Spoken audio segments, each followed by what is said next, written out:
Ahoy there, mateys! Welcome aboard the Riff, Raff podcast. We are the pirates of the spicy waters. Come along with us and hoist the sail. We're navigating life through story and tale. We'll help you embrace the way you're wired, sharing laughs and lessons to get you inspired. If you join us, we will help you see there are a lot of ways to sail the neurospicy sea.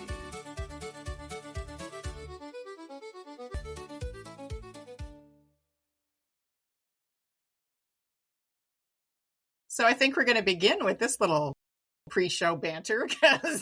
All right, let's face it. Yeah. Okay, I don't need to. Yeah, what you really need, Paul, is when you do that is there needs to be some sort of animation that turns you into Homer, and the screen is the hedges, and then it just goes blank. There you go. Yeah. Speaking of AI. All right, I gotta center myself here. It's just driving me nuts. Are you feeling uncentered? Nope, wrong way. For those of you listening to this tomfoolery, we're discussing one of the, I'm going to say trademark, and we can of certain folk is that the ability to filter what's in your brain to not go on your face can be a bit of a challenge. And so we were just discussing various options to how to handle that. Yeah, we're just actually linked to our topic today. Yeah, we were homering right in. We were homering right in. So good morning and welcome to Across the Desk and the Riff Raff podcast. And Maddie, you're doing a Wizard of Oz situation. What's going on? I'm feeling kind of ethereal today. I hope to. I'm trying not to make a specter of myself. But have you got them all out? Nope. Okay. Hey, I have Paul's face to know that my reactions are good. They hit well. Well, you need to stop encouraging them. Now I know what's going on. Got it. It's a beard to beard thing. I tell you. I took my beard off yesterday, so we're good. I handle that on the daily. Those are my thinking hairs. I feel kind of plucky today. Those are my thinking hairs. When I'm contemplating, I'm like, which one can I get out? And I go after it. I can think a lot then. Well, you both can. I have less thinking power. Thank goodness. Otherwise, we'd be having a different conversation. So what we're talking about today is actually AI. And that ties in, honestly, to the giggle we were having before, because we were discussing various ways of how to assist folk like the gaggle of Goombas that we have on right now on how to politely disappear when our face is expressing more than we would prefer in that moment. But we were going to last week talk about AI, and I think it's actually worked out really well. So Maddie was not able to join us last week. It was Paul and Sydney and I, and we ended up talking about change, sudden changes and how we deal with those and whatever, which worked out because all of us have moments where when life gets in the way, it can be a little jarring. But since that one, Maddie and Sydney and I, and we are missing Sydney today. Sydney is off making the world a better place. But we attended a conference last week. The Autism Alliance of Canada puts on the Leadership Summit every year, which focuses on leadership and development and research specifically attuned to autism. And the pre-day, and Maddie's going to be much more better at describing what the pre-day was about than I am. We're going to do a brief introduction of each person and then jump into Maddie's brain.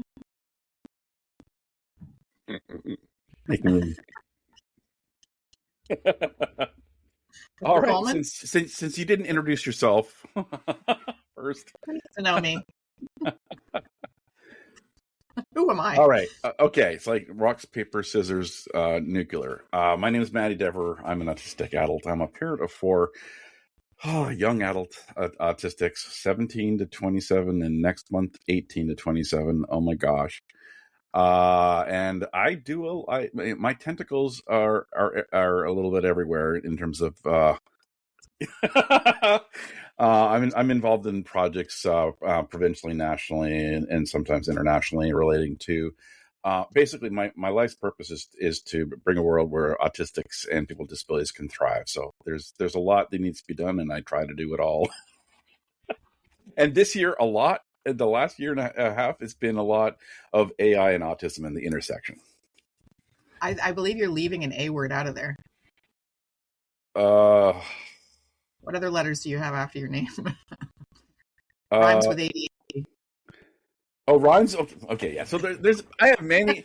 Oh my gosh. Do we have 45 minutes for me to introduce myself? Hold on. Oh, sort of explains the amount of energy coming across the screen right now. Okay, so I'm autistic, but my first diagnosis, other than you're born, was ADHD at around 5 or 6 in the 80s. So the ADHD is strong in this one. Very strong. Yeah, but I'm not as hyper as I was. I've kind of tamed down. Oh yeah. Yeah, I see your face there. No, we haven't. Oh my. Yes. Can you imagine unbridled, unfiltered, unchallenged? Blah. Oh yeah, that's right. Maddie before caffeination. Whoa, that's what calmed me down. All right, we're gonna. You opened the can of worms. I did. It was my bad. I will take full responsibility for what just happened, Mr. Coleman. I'm trying to do a much tamer introduction. So, hi, my name is Paul. Adult, late diagnosed ADHD, like many, came after the diagnosis of my children with various neurodivergent things. Yeah, there's so I have 4 kids, and we I think we have a good sampling of just about everything out there. In some of them, no, yeah, and it's really taught me a lot about myself. So I'm in my journey trying to understand life as a neurospicy person, and just happy to talk about it with people to try and help them as well. And also missing a big part of your personality. A part of your personality that only comes out a couple months a year. Oh, the Arctic LARPer, which now we have an official tag for Paul. Yeah. Paul and I were at an event a couple of weeks ago at Sheridan College, and the thank you to service providers and employers was custom dog tags. And Mr. Coleman, do you want to explain who you are 2 months out of the year? We seem to bring it up a lot, but it's just so amazing. Yes, I don't, and it's usually a shock to everybody. I don't understand, Well, if you're not watching, Paul has like a 6-foot white beard. Yeah, it has its own area code. It's impressive. We're not mocking. We love it. We're at summer length right now, so we're all right. Yeah, that's true. Yeah, so I am a professional Santa. I do Arctic LARPing through December. We'll explain another day. We have to bring up periodically how we came up with that particular moniker, because I'm fine to leave that behind. Yeah, I know. So good. So my name's Elizabeth Plouffe. I'm the founder of Spiro Canada. Started podcasting back in 2016 and started a not-for-profit in 2020. Was called Socially ASD, is moving towards Nimble MD. We've got some stuff going on. Much like Paul, ended up having some kids. I tapped out at 2, so I don't have the diagnosis sampling groups that Maddie and Paul are parents of. I have 2 kids. My son Thomas was diagnosed autistic at 7, and then diagnosed dyslexic and ADHD at 9. And we knew one of our kids would likely be dyslexic because my husband is dyslexic. What we didn't know C clue here is that Elizabeth is ADHD. And didn't, much like Paul, I know. I think the only person that was shocked about that was me. So it wasn't until my son was diagnosed and the diagnostician and pediatricians and all of those kind of went, so ADHD is genetic. And I'm like, whatever do you mean? Is that my husband bringing another neurospicy label? And she's like, nay. So I am recently neurospicy discovered, whatever we want to call it. Neuro-aware. Ooh. I've had a neuro awakening. Woohoo! Oh, I like it. So one of the reasons we do this introduction every time is so that it's not a for, not with conversation. Everybody's bringing their neurospicy to the table. So when we talk about ADHD or being the parent of somebody who's neurospicy or whatever the topic is, everybody on the team, including Sydney, is neurospicy in some capacity, also brings lived experience as a parent or the child of somebody who's neurospicy. We got a lot of spicy. We got all the spices. We got a full rack. It's a full rack with the Riff Raff. Yep. So to go back to what we were giggling about before, one of the things is all of us have challenges around not having a facial filter. And so if there's something said, Paul's doing it right now. So if there's something that's said that is, ooh, or oh, or like whatever then what we were joking about was there should be an AI tool or some kind of tool that, I have never watched an entire episode of The Simpsons. So I claim no, and I know I lose my card every time I say that. But there is a scene where Homer disappears. That one I know. Back out of the hedges. Like, yeah. So we're trying to figure out it's a how we could have that happen when our faces are saying more than our mouths wanted to. Which, happens. So how this ties in is we were going to do this last week. Maddie wasn't here. One of their interests has grown into, well, you've always been in tech. So you've been in tech for 25 years. I've been in tech since I was like 2, but I've been in tech, as professionally, since I was 18. And you then were Paul in tech before tech was cool. Exactly. Yeah. Cool. Oh, yeah. Like, okay, tech is so cool that we see each other on the screen. That's how cool tech is. Okay, well, that is cool. Yeah. Paul and I actually didn't meet in person for the first 4 years of our knowing each other, which was kind of crazy. And then the first time I saw Paul off a screen, so just for clarity, I clock in at maybe 5'3" on a good day when I've stretched and my spine is limber.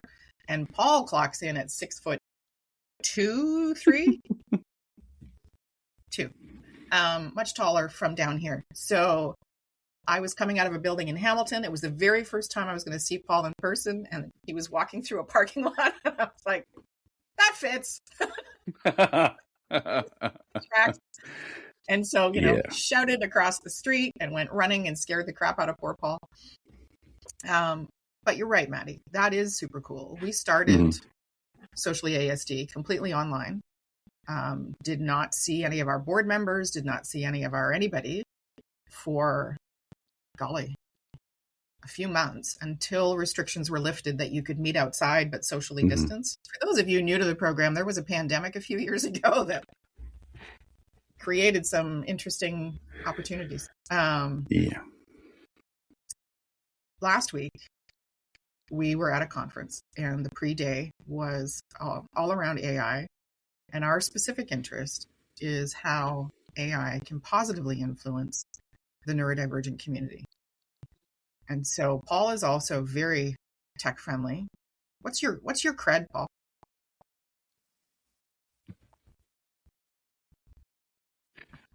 My cred. What do you mean by that? Well, you're into 3D printing, you're into video production, you're into EI, good God. Might be on that soon. E-learning development. You've got a lot of tech stuff going on, and that's been about 15 years. Yeah. Okay. So I'm ADHD, and my special interests are in tech. So, and by special interest, we mean there's some letters missing after Paul's name. Well, so I've been told. It's been suggested kindly. Okay, so I started in design, doing CAD design, teaching people. So I've been on computers. Well, I'm old enough for those can't see the screen. My first job as a designer was on the drafting board, so I am that old. But as soon as we moved to CAD, I had to know what every button did in the software, and that's how I am.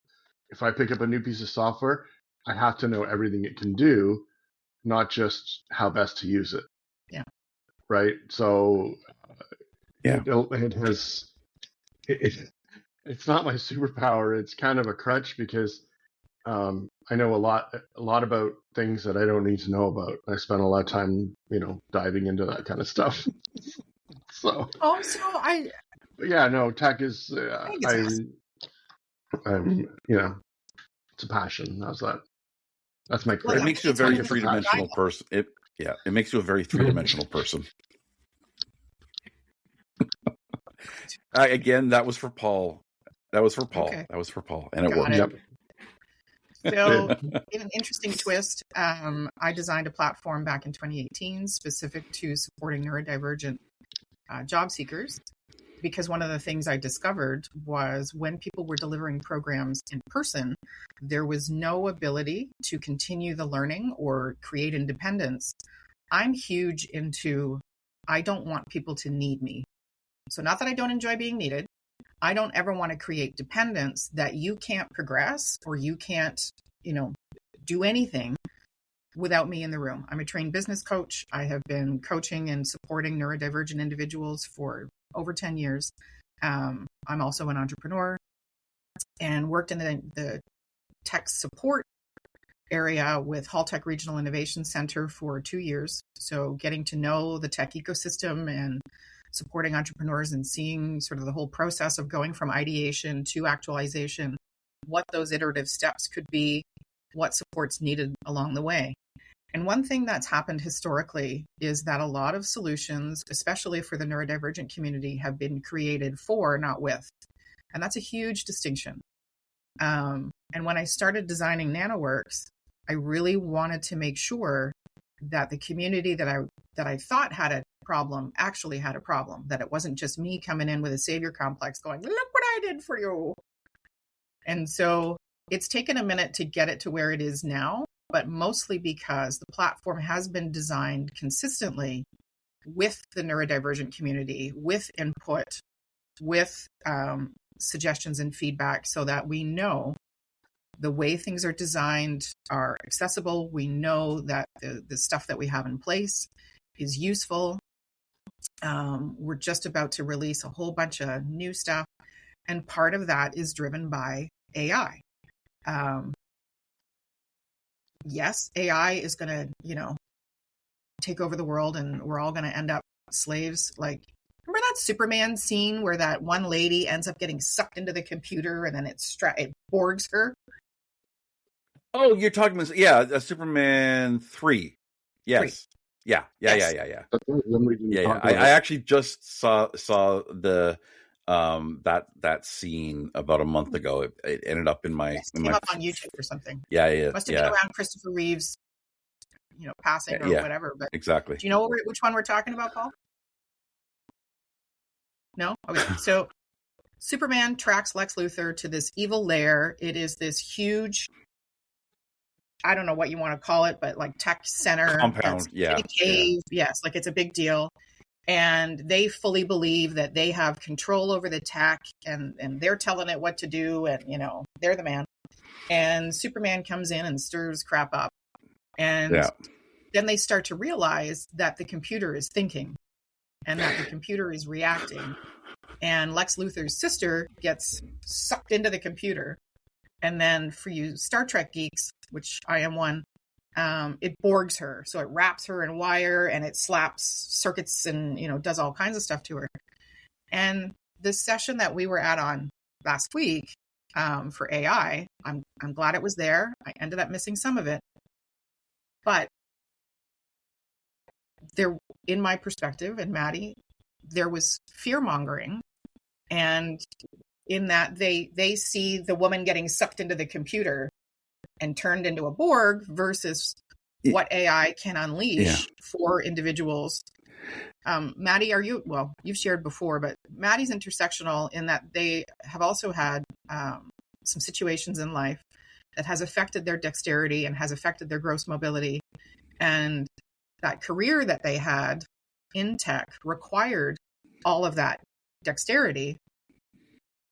And I would say not got taken away, but definitely negatively impacted your ability to work in your chosen field. Oh yeah, it basically the day I had surgery ended my career in tech. I had emergency spinal surgery about a month and a bit after my car accident in 2020. I've lost most of the use of my left hand. I can use my middle finger, which I call my shift key, and I have 4 fingers.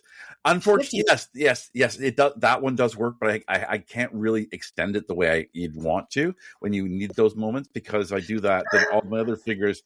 Okay, so a little side story. The day after I had my surgery, I was back in the room, the recovery room, and I think my oldest daughter came, and we were bantering like we normally do, and she said something funny, and I normally do, I raised my middle finger and I freaking screamed because I couldn't, and there was just so much pain.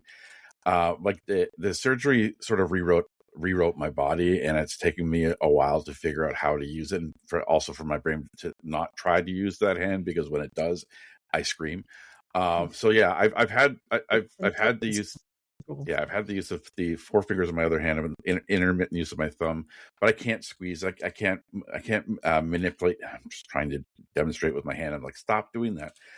So like using a mouse, it takes a lot of effort to try to do finicky things. So to do design, to do the tech work is a lot of finicky things. And it just ended for me for the last 6 years.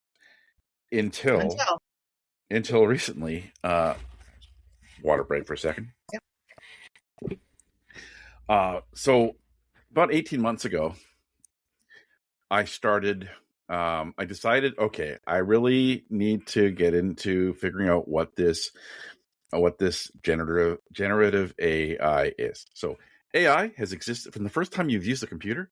It's AI, artificial intelligence, like all of the Googles, all the search engines. It's AI. The difference that we have now, that's really sort of amped up our ability to have way more things we can do, is because we can now put the questions into a human into an English format, and it's going to go through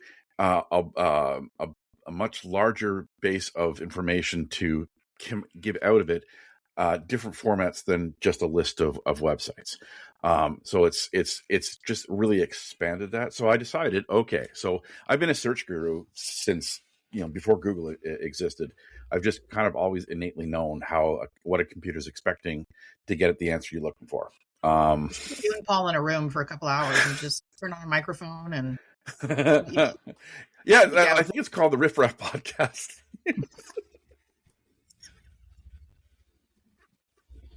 You know. Yeah. Okay. So side note here. So many side notes. Paul and I have never physically met. He's really. Yep. We've been 2 ships passing. We've intersected through you and through Sydney. I have never met Paul in person.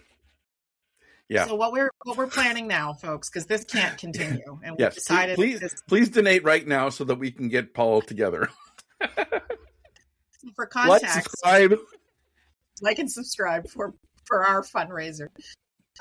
So for context, Paul lives in Windsor, which is, one bridge from Detroit. I live in Burlington, just about 40 minutes outside of Toronto. Sydney is up in Brampton, which is like way further up above Toronto than I had realized. And then Maddie is in the Ottawa area. It was an interesting, that's a whole nother conversation because I'm still dealing with the drive home. So Paul, we were trying to get Paul to CALS, which is the Leadership Summit, and it didn't end up happening, but we now have 340 days to plan it. And it will be the first time all four of us are in the same room. After 2 years. Are we going to wait for 340 days before? No. We know that's going to be we know that's coming. Yes. That's definitive. Opportunistic things, that's a different story. Of course. Exactly. Of course, we'll figure it out. Yeah. There may be a rip in the space-time continuum. Yes. That's because of all the farts we're going to do because we're laughing so hard we can't hold our gas in. Again, that was for Paul. That was because this is fun. Okay, so here's the thing. I know that Sydney can get overwhelmed, and I can be a lot. Sydney's not here. Paul is. So it's just you that has to suffer, Elizabeth. I want to raise my hand and go, I do a good job of, but there's a limit. I know. That's why we have the chat. Don't use that as a go-to. So any road. What happened with the conference is it was, from my perspective, it was supposed to be an opportunity to introduce AI and its opportunities to support individuals, right? So my office happens to be in a tech incubator here in Burlington called Tech Place, who are phenomenally supportive of what we do and very inclusive and what have you. It seems like once somebody starts the conversation about neurodivergence, they all kind of come out of the woodwork. So there's an individual that I'm lucky enough to work with, Daniel Kube, and Daniel is open about having some learning differences. And they embraced AI early on. I had no idea. I'd heard about it. I'd heard about ChatGPT. I'd heard about the models.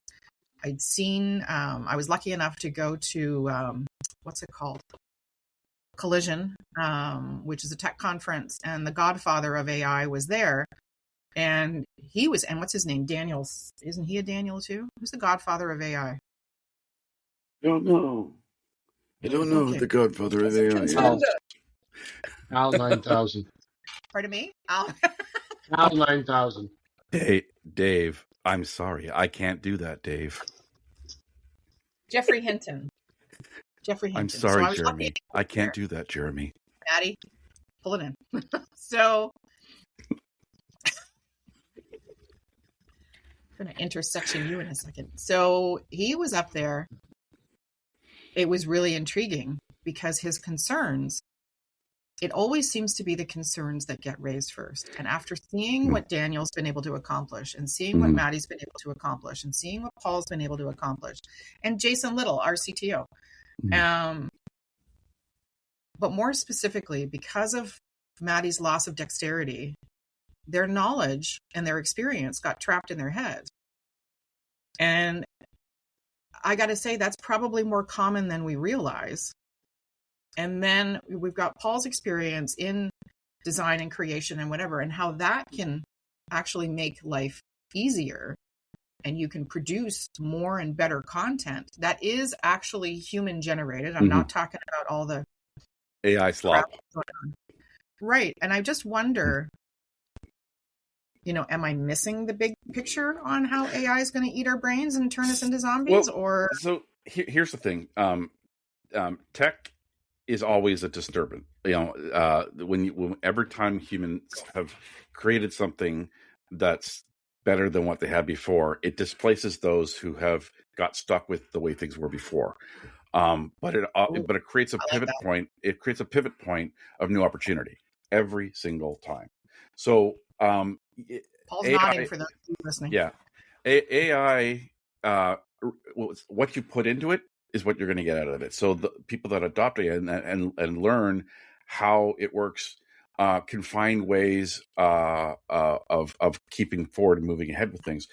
People that are stuck with very where AI is good is, for example, is summarizing things, taking things that like take 10 steps and streamlining it into one or two. So there are going to be some people that are stuck in very manual ways of doing things, that if they don't learn to pivot, if they don't learn to adapt to the new change Pivot and or learn the new expand? skills. It's let's say expand. So if you're afraid of it and you're just ignoring it and it's like, I don't want to do anything like that, it's scary, you're going to be challenged because the world's changing around you. It's not so AI is what humans do with it.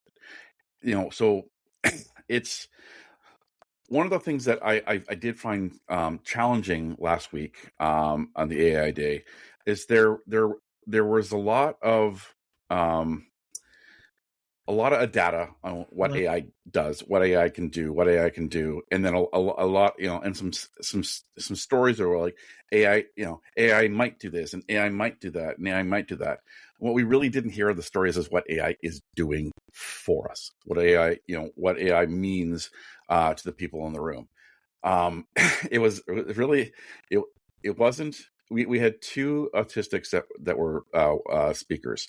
It was a father, daughter, and the daughter was autistic, and that was really cool because they built something based on the needs that she had. Yeah, and another guy who's a very stereotypical autistic guy who loves tech and was really, really heavy on the tech side of things, but he built something for neurodivergent people based on his own experience. We need more stories of how AI is going to be able to how we can harness AI to do the things that we are challenged with. For example, one of my biggest challenges, I can write pages and pages and pages, manuscripts. Ask me to summarize it. Oh my God, I get stuck. And so I have a lot of content that I've created, but I've been stuck with what to do with it. Once I've given my presentation or given my talk or put an article out, I'm stuck with what to do with it because I don't know how to summarize it. I don't know how to take bits of it someplace else. And, my first foray into ChatGPT 18 months ago started showing me that I can take my own work and have AI split it for me in a way that, like, I can say, using this talk here, I want to focus in on like my three main things. Can you give me a summary of that? You and I had that chat. Yeah, exactly. Yeah. Like that sort of open the floodgates for me of more and more seeing that what AI can do to fill in the gaps of where I struggle with. And summarizing is a place where a lot of autistics struggle with, like, and to the point where it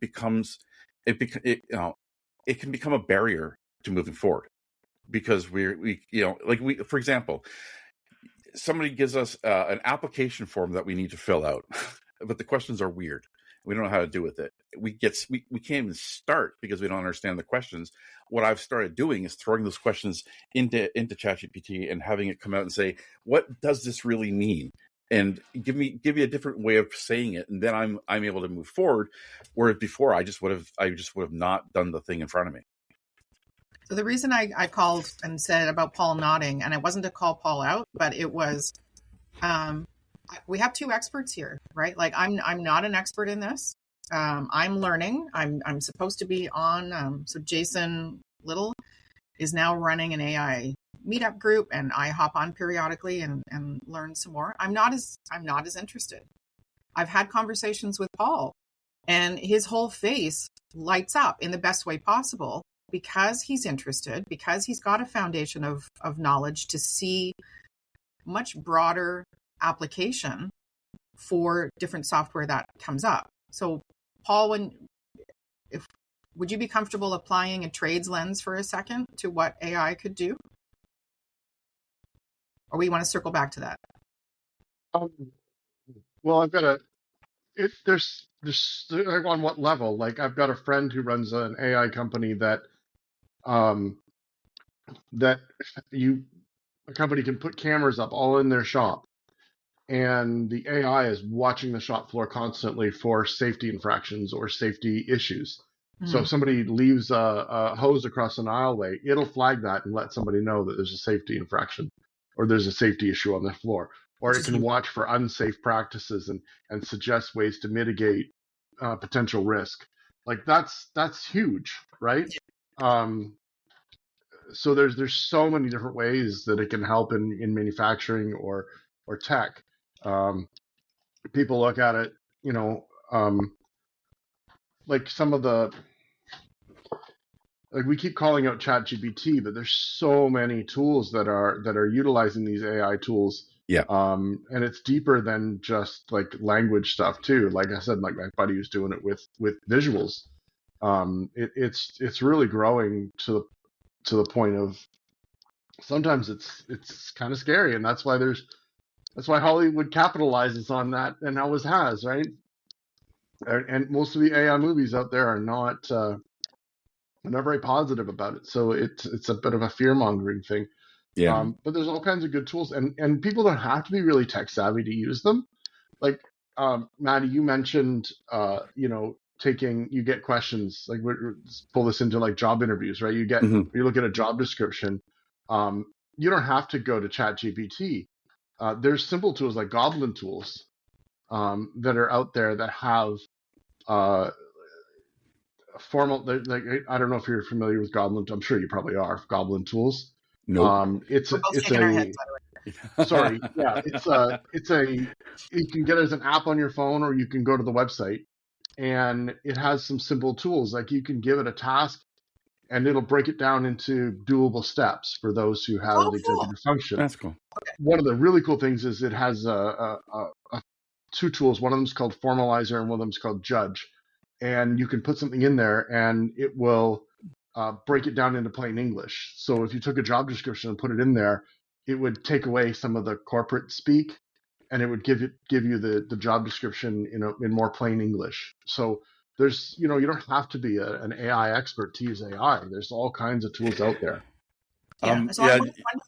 Sorry, Maddie, one second. Sorry, because Paul and I, one of the projects that we've worked on for the last 3 years has been going into employers and talking to them about, their IDEA policies. So IDEA is inclusion, disability. Oh, why am I having a stroke? Equity and accessibility. Wow, that was terrible. So the challenge is that a lot of these policies sit on a shelf because they have been written in corporate speak. They've been written in legalese. They've been pulled off of some site who claims to be the expert in DEI and policy creation and whatever. And I'm so glad you said that, Paul, because I just met with a company and I'm so impressed that they have a policy. But when I read it, I went, okay, nobody's going to make sense of this. Nobody's going to know how to use this. And I did end up putting it through. So we use a couple of different tools. So we have the Google Suite and we use Gemini. I use it as a thinking partner. So it can give me different perspectives. And it's been intriguing to work with it around the way it sees the information and the suggestions it comes back with that I would not have considered otherwise. Claude just did that. I was working in Claude to create a tool and it came back and I typed something in the prompt and it came back and went, well, hey, would you like to be able to do this on the page? And I was like, oh, hot damn, yes, I would make that happen. And when I published the artifact, I could see instantly in that dashboard how it could help somebody, to Paul's point about executive function. It could help somebody see the steps it needed to take in order to engage with the community. Yeah. So we've talked about Claude. Hang on one second, Maddie. I know you're like, we have Claude, we have Gemini, we have ChatGPT, we have Paul, you mentioned Goblin. And then what were the other two? There's Notebook LM, which is another Google tool. LM, I was using that last night. Yeah. Yeah. There was two that Paul mentioned after Goblin. Oh, they were. I think there were features inside of Goblin that he was talking about. Oh, okay, gotcha. Yeah. I don't know. There were sub bullet points. There were what?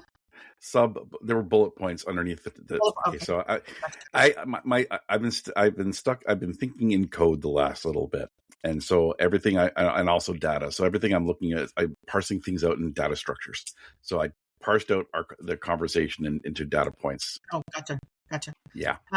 Notebook LM is another one in the Google suite, just to give folks some tools, and then we're going to talk about what you got to be careful of when you're using these tools, because at the base of any large language model and tool that you might use, especially something like ChatGPT or Gemini or whatever, there is a sycophantic nature.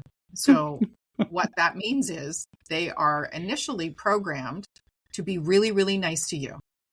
And if you put something in there, it'll come back. And it did this to me for the first little while until Jason completely burst my bubble. And he's like, you need to help it be a jerk. And I was like, damn it. Because it was telling me I was awesome, which was a great ego boost, but was not reality. So any of these tools can be used in a variety of ways. And I love seeing that there's more executive function support tools coming out and things like that. What you have to remember, so sycophantic nature, meaning that it is initially set up to be very agreeable, to be very nice, to give you all the rah-rahs and the way to goes and everything. Got to be careful of that.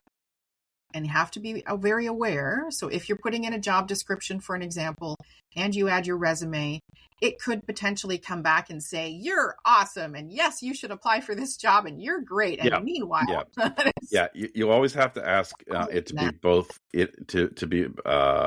to summarize, analyze, put it into but you want to have two perspectives. So you might. So one thing that some people do is they ask it the normal way, and you're going to get the rah answer, and then it says, "Okay, can you look at this from the opposite perspective?" And it's going to come back with you with different things, and then you could say, "Give me summarize the pros and the cons based on what the last two things you've said," and that's where AI is what you get out of it, what you put into it, really. So it's if you know how you start the conversation. So if you don't handle the conversation, it will handle it for you. Yes. And can incorrectly. It can incorrectly. I think one of the things that was at the conference, Maddie, was around. It can affirm biases that are not great. So if you type in the prompt, tell me the top 10 things about autistic people, just for shits and giggles. Who's got, Paul, you have your computer open? Where's your... Okay. Do you have a language model open that is not already trained by you? What would be the fun in that? Well, there's a little bit of fun because we want it to... So what we're trying to say, folks, is if you hear this chat or you've been paying attention and you want to try Gemini or ChatGPT, keep in mind, free ChatGPT, free any tool, is learning off of what you put into it. So you are inherently giving away your data and your information when you use a free model. And please don't think otherwise. When you pay, you can ask it not to use your data to train the model. Does that mean it's still not taking it? I'm sure it is. It's like people who think when they sign up for Facebook that they have privacy. It's like, are you paying for that? You're not paying for that. So please be aware of what you put into whichever model you use. That one, if it's a free version, the data might not be the most recent. 2, you are inherently giving away what you are putting into that model. So one other thing about AI, which is one of the research aspects that I'm working with the Center of Addiction and Mental Health at CAMH, is because we realized especially if you think about when you're going to your doctor's office right now, a lot of them are starting to use AI, AI to create transcripts and to summarize notes, so that they don't have to spend half an hour after every appointment going through and knocking things down. They can go listen to it, find the summary, and just make sure that it's right. If they're using AI for decision making based on your notes, AI is really all, the data in there helps guide decisions.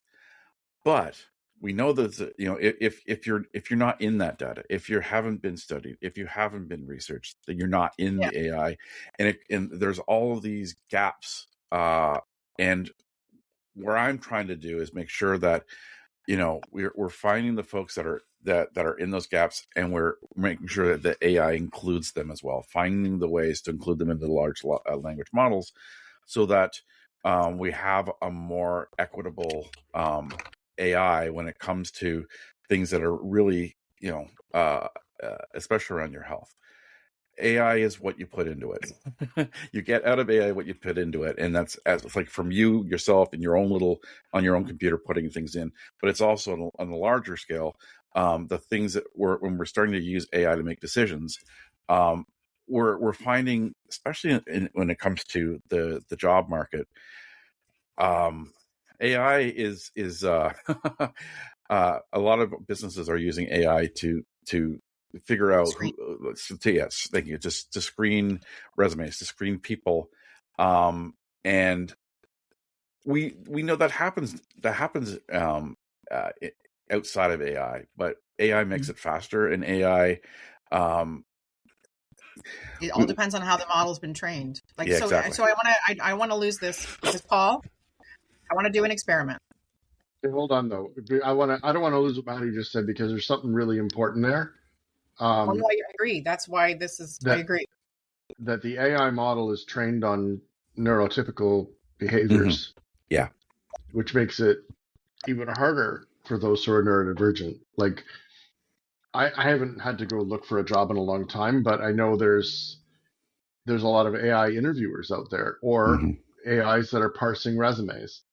I was reading an article that was talking about how AI even looks for emotional recognition, eye contact, lack of enthusiasm can be something that it could tag. But those are all autistic traits. Yeah. Here's what I'm going to do. Hang on. We can all three of us do it if we want to. I have Gemini open. Now, Gemini has been trained. I have on the back end, so there's always a setting that you can go to. I have asked it to be direct. I have asked it to only access, scientifically validated periodicals and resources. Like I've set up guards in the background so that it's not hunting on, People Magazine for a resource. So what I've typed in is, give me the top 10 characteristics of an autistic person. That is an extremely simplistic prompt. I'm going to see what it has to say. And I'm doing this I'm going to do the same thing in a incognito window.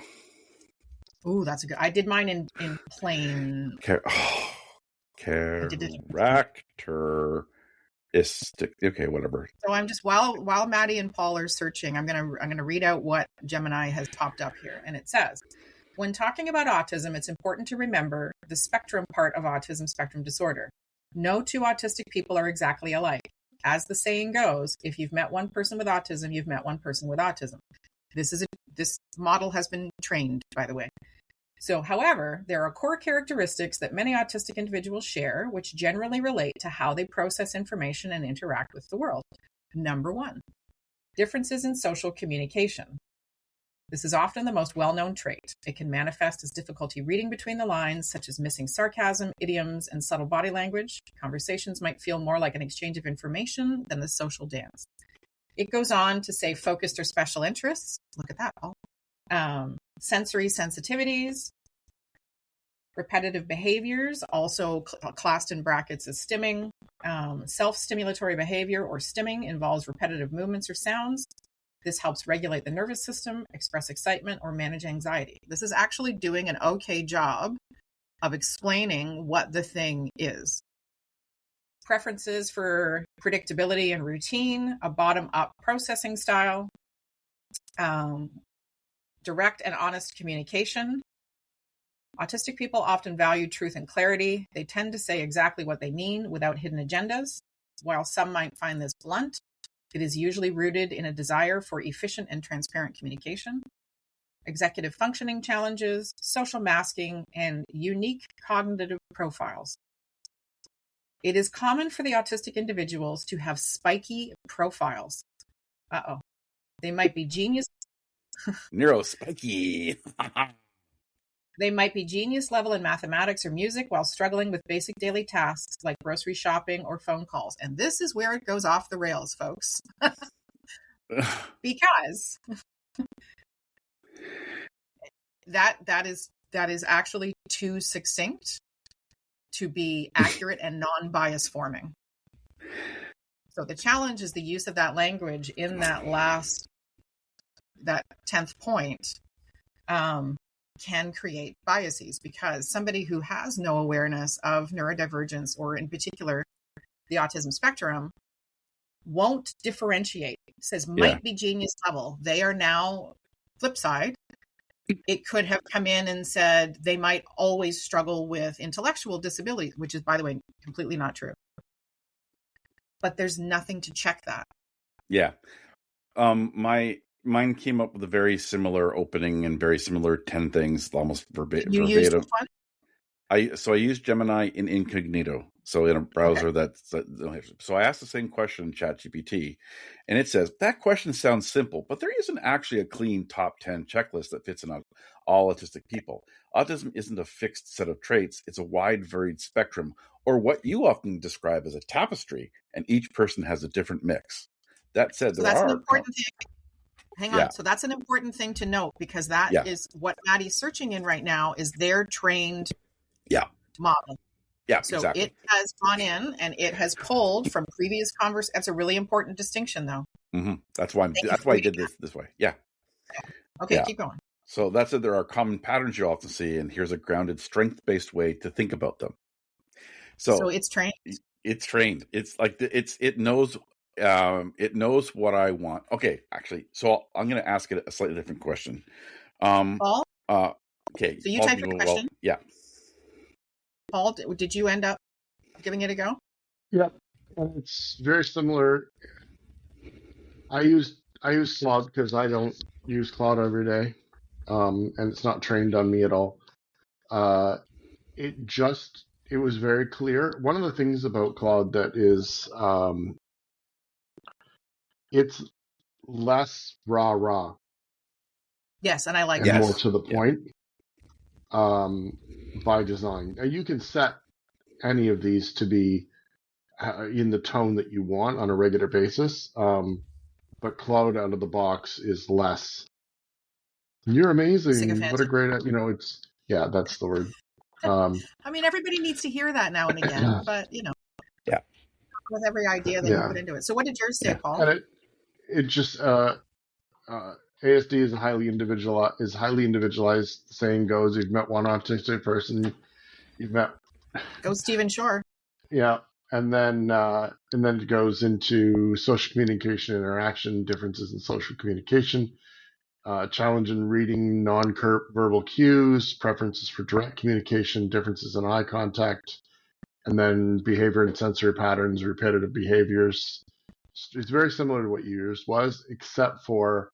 And then I'm not going to keep going, but there's no, in this one, there's nothing about cognitive ability, whether it's genius level or affected. It kept that out of it. Yeah. It's interesting. Gemini put it in.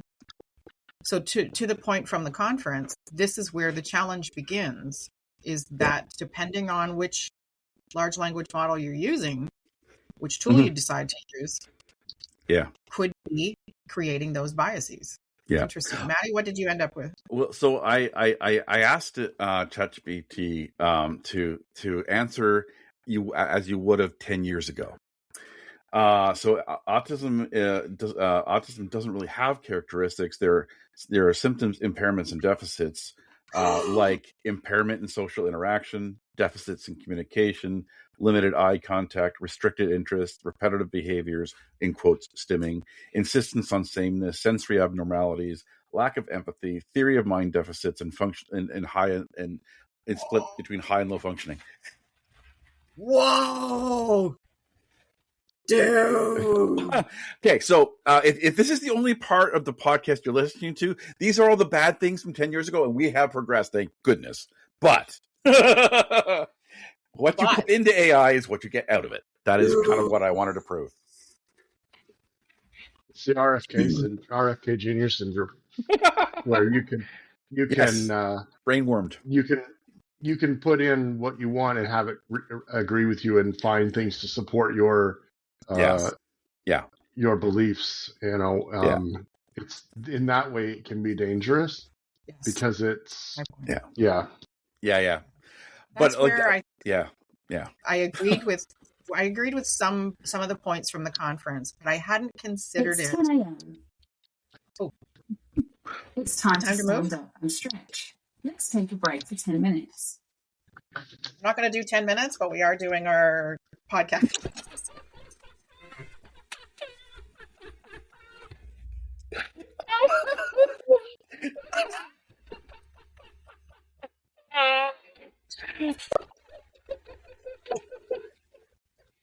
So for those of you who are wondering why we're laughing hysterically, Paul just popped up a little stick with a piece of paper on it that had two things poked out in holes and a smiley face, and we have just lost we have just lost the plot here.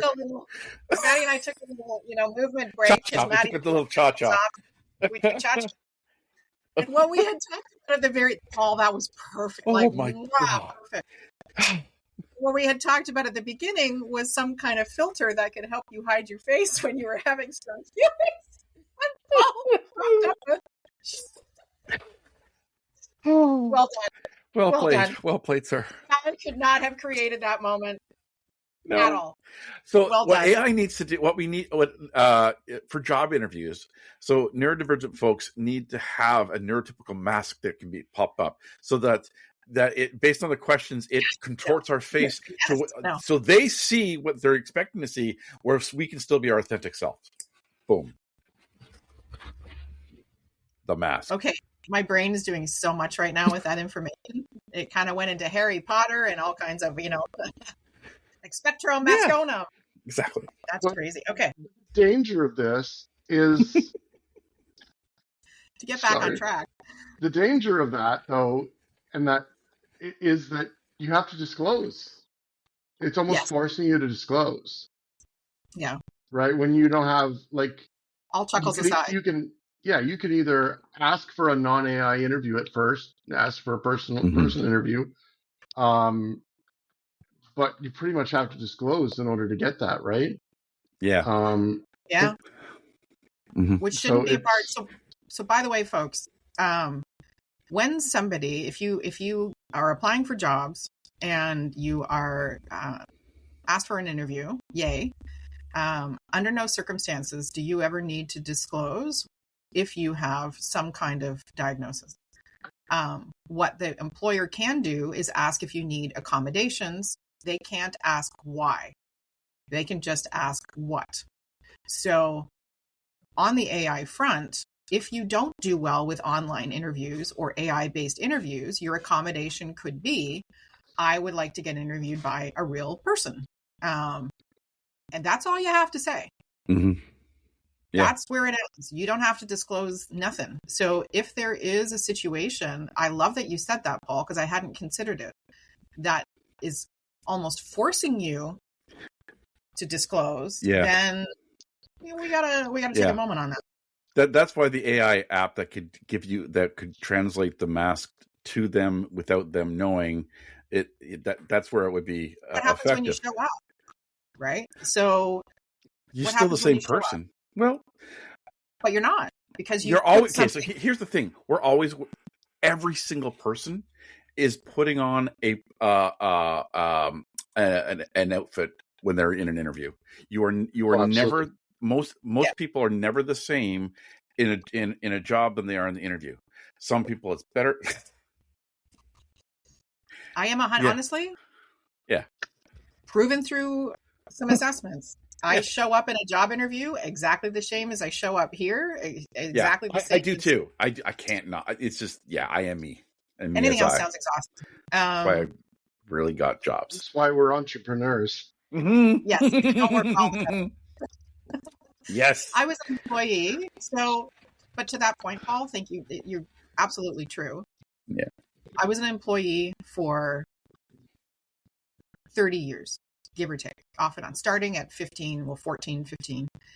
And I was always the one getting in trouble. And I was always the one because I don't show up as anything other than myself. I can't play that game of checking my emotions, keeping stuff off my face, not saying what I think, all of that stuff. And that caused years of damage because I was always wrong. I was always incapable of playing the game or what have you. And so this is where I'm going to back up for a second. I have been very fortunate to be a part of the Jim and Jeanette Munson Leadership Award for the past 6 years. And this year we awarded our 5th winner. And we were very lucky to have Luke Verhoff as a candidate for the award. And Luke is non-speaking, autistic. And there have been biases against Luke forever because the assumption is if you can't speak in the traditional manner, you can't communicate in the traditional manner, then that somehow conveys, an intellectual deficit. And a few years ago, Luke was introduced to a letter pad that he's able to choose the letters, and then he has an interpreter who then spells out that language. And he has recently moved into another technology, which I believe has an base. There's built into it is some AI. And it is a language model where Luke can look at a screen and all he has to do is focus on a particular letter or a particular word. And then the machinery puts together what Luke has to say. And we were very fortunate to attend a reception at one of the Parliament buildings, the Sir John A. Macdonald Parliament building. And Senator Munson read one of Luke's poems. And Luke presented one of Luke's poems. And to Maddie's example, 10 years ago, this wouldn't have happened. No. Luke wouldn't have had a voice. Yeah. Luke wouldn't have been able to be creative and share his incredible thoughts. Mm-hmm. I mean, his parents, Sandra and Dave, are just phenomenal champions. Yeah. And Luke has now written or co-written 3 books and has released, I believe, upwards of 60 pieces of poetry and is now an advocate to support non-speaking individuals. And without AI, some of that wouldn't be like the possibilities that have opened up for Luke. Yeah. Just like it has allowed Maddie to unleash once again. When life took that away and life made it difficult, AI has allowed that to come back for Maddie. And I've seen such a change in the last 6 months. But then you also have somebody like Paul, who is a creative in multiple lanes. And one thing I love about our team in general is very open-minded to what creativity looks like. And I know both of you would never block something simply because it was AI. You'd be like, okay, what are the guardrails? Yeah. What do I need to know? I know both of you have dived deep into the logistics and the safety mechanisms and all of those things. And that's our main point, folks, is that AI is here, not going anywhere. It's only going to get smarter, or, people are going to come up with different things. but take a page out of Paul and Maddie's book and learn about it. Before we even got on, so Maddie had recommended the platform that we're on, Riverside. And I've taken a look and I've done a few tutorials and whatever, but whatever. And we were having an audio issue.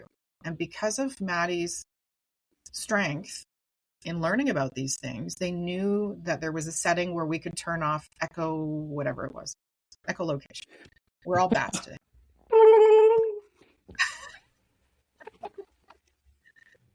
But That's batty. I don't know. it's a whole thing.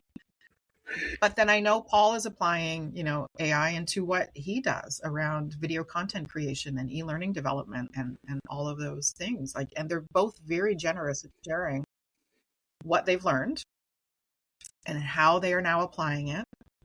I think that's part of what we're talking about today is yes, AI can be used to do some pretty awful things. But to Maddie's point all along, it's all about what you put in. If you go in with the intent to create something malicious and destructive, AI will absolutely help you create that. 100% right. Mm-hmm. But if you go in with good intention to make positive change and uplift folks and make life easier for people who've experienced, life is interruptus, and give them a voice. Yeah. And Luke's level of expression for creativity and Maddie's ability to build tools and Paul's, ability to create and teach. It's all about intention, I think. Mm-hmm. AI is my arm and my canvas. And I did not know how much I missed the tech stuff because I pivoted and I've built a life where I'm truly finding my purpose and doing the things that I need to do and I'm supposed to do. Mm-hmm. But being able to do some of these tech things, I really did not know how much I missed it. And I think that's part of why I'm so excited. Well, I mean, I hate to use the N word, but I would say it's you need to get your piece of paper out, Paul. But it's brought a bit of normalcy back to your life, I would say. You know what I mean, though? I know what you mean, yeah. The conversation that we had the other day, it's given you back something that got taken away. That was part of your pre-surgery, pre-intersectional life. Yeah, that N word might not be the right N word. Yeah, I don't know how to describe it, but it's just there's this piece of me that was hidden, and I knew it was hidden. I pushed it aside that it was hidden. I filled it with other things, put other things in front of it. But when when I was able to clear the grime off the glass, I could see what was in it again, and that was really, really good. So AI is like your Windex. Yeah. Your life Windex. And now it's squeaky clean. I would also say that it's okay to be scared of it. Mm-hmm. Yeah. It's okay. Yeah. It's if you don't want to, if you don't feel comfortable going to a standard large language model like ChatGPT, Gemini, Cloud, one of those, that's okay. But there are lots of tools out there that can help.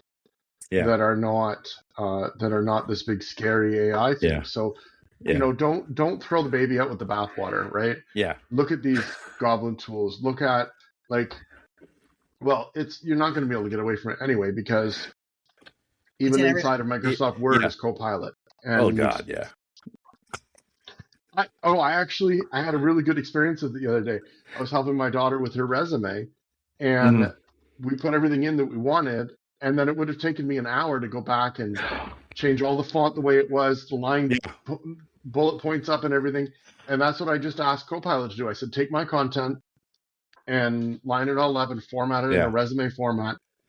And it did it so quickly. The other way that AI is used, and we try to wrap up, but we're going to go in slightly. Right. my oldest daughter, Madeline, struggles sometimes with like knowing what to do next. Like the things in front of it is just really challenging. So I introduced her to audio mode in ChatGPT, where she can ask a question and then it gives her back, or she can type in the question that she wants it to talk to her through, and then she can have a conversation and get the work done. And when it's all done, she can copy and paste that into the document. It's just like it's AI gives different ways of having conversations with you to give you a different result than we are used to having. Bless you. Sorry. I'm blessing Maddie as well, but Paul had to have a sneeze, and I automatically, sorry, that kind of popped out. So, Because I muted my sneeze. yes. So you just blessed Maddie. Just blessed everybody.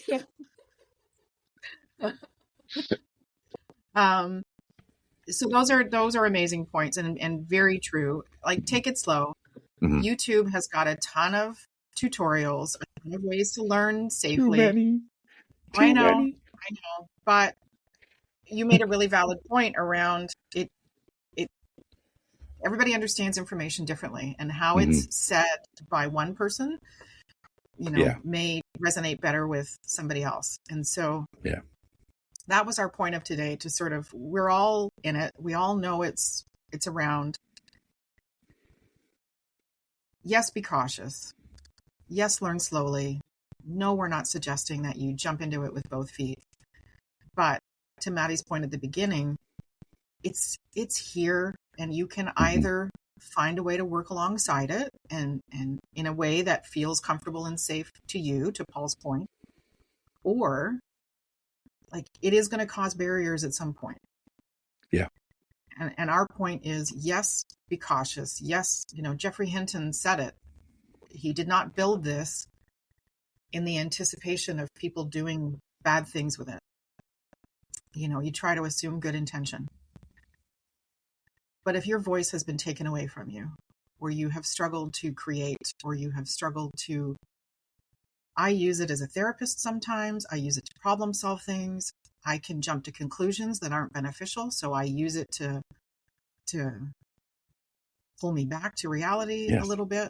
Yeah. And every once in a while you check in with Maddie GPT as well. I do, and Paul GPT. Will never replace people. I know a lot of folks say that. It will never replace people. If you use it the way you need it to fill whatever gaps you might have skill-wise, it can actually do great things. Mm-hmm. So be smart about it. And what I mean by that is, do some learning. Mm-hmm. Find the tutorials from a variety of people, so you're not getting bias training, that it's all rah-rah and wonderful. Remember that it's trained initially to be very, very supportive. So, if you want to explore a career in astrophysics, and like me, you failed grade 9 math, and it says, yes, you should do that, it's lying. It's lying. It just, Or you could throw in some resources about astrophysics into Network LM, Notebook LM, and it can create a video for you to teach you the concepts so you can pass. So we got to go, because we're right. We're over time as usual. But could we consider, folks, Notebook LM as a topic? Because I'm telling you, it's my new best friend. It's like bamzo. Like, it's awesome. Okay. All right. Any wise words to wrap up with, folks? That's all, folks. Porky Pig aside. Anything else we need to know? Part 3, stay tuned. Part 3, stay tuned. All right. Cool. Thank you for joining us, everybody. If you are encouraged to explore AI, that's awesome. If you have questions, please let us know. You got any wise words that you want to share? Let us know. We are the Riff Raff. We're here to be your Goonie, and we will talk to you soon. Bye. Bye. Paul? You have to say bye. Recording. Oh, bye. Every time I'm like...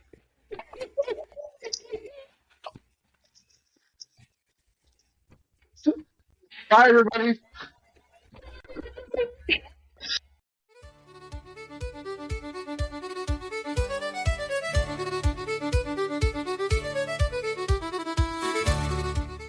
is Elizabeth Blue from Spiro, Canada, one of your pirates on the Riff Raff podcast team.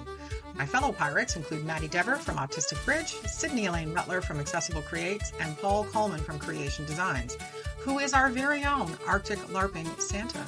Thank you for joining us on the Neurospicy Seas, and we wish fair winds to you all.